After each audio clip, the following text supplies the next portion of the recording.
Para sa pangiturogan na maikasal, binalukan mag-live-in partner sa sinda Ginalyn asin Jomel kan Barangay Orosite, Legazpi City an Ipon Challenge. Istorya kan magkapareha, nagpuunan sa indang Ipon Challenge Enero kan nakaaging taon. Ang style ninda talagang kakaiba, bako ining sa typical na ibubugtak sa alkansya. Kada aldaw, tig 100 pesos sinda Jomel asin Ginalyn. Ang 200 peso bill, ipigbugtak ninda sa plastic asin pigdukot sa kada petsa sa kalendaryo. Hulit ang naubos na nindang bugtakan ang kada petsa, Disyembre ka nakaaging taon kan aniho na nindaan sa indang natipon. Sa kabilugan, kantidad 73,000 pesos ang nadamot kan magkapareha. Nag-propose kasi siya noong December 2021. Doon po kami nag-come up na saan kami kukuha ng Financial or pang finance doon sa kasal namin. Tapos sabi namin, actually nakita namin yung idea na ididikit sa kalendaryo yung sa FB man lang po. halos migwa na kaya kami aki baga po may 4 years old kami.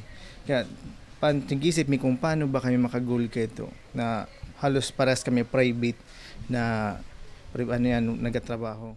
Ang sekreto daan ninda, disiplina sa nasa sa diri. May mga bagay na paramihan tras damot na nindang binaliwala nga niday mahiruan sa indang damot.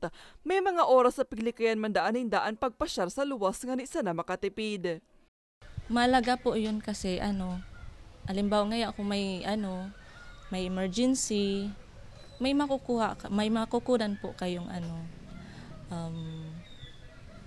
financial Na nag-abot sa aki iming day pa kami prepared di ba ta parang karon nabigla man kami kayto duman kami parang sain kami makuha financial or kung mautang na naman sa company say ko kaya maraming almost nakaraos man kami kaytong padit-diit. Nagtatrabaho sa law firm si Ginalyn, mantang hotel attendant naman si Jomel. Nakatabang mandaasa sa indang Ipon Challenge ang sa indang pigmamanihar na online business na arts and crafts asin ukay-ukay. Bagay na pigpapasalamat maninda, hulit da isinda nawawaran daw puro papaano hindi kakaag sa indang kalendaryo.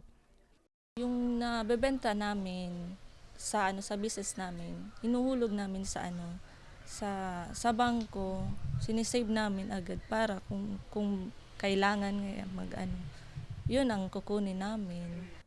Setyembre sa masunod na taon nakatalaan ang sa indang kasal. Kaya naman, liwat naman indang pinuunan ang Ipon Challenge.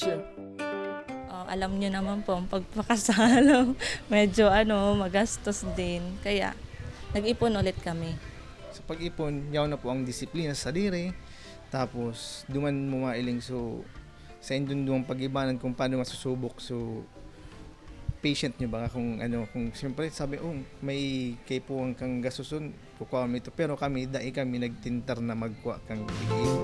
Aminado sinda Ginalyn asin Jomel na bako padalian pagdamot nin kwarta. Alagad, para sa pangiturogan nindang kasal, warang imposible para sa indang duwa. Para sa mga baretang tatak, Bicol, Mariel Lorenzana.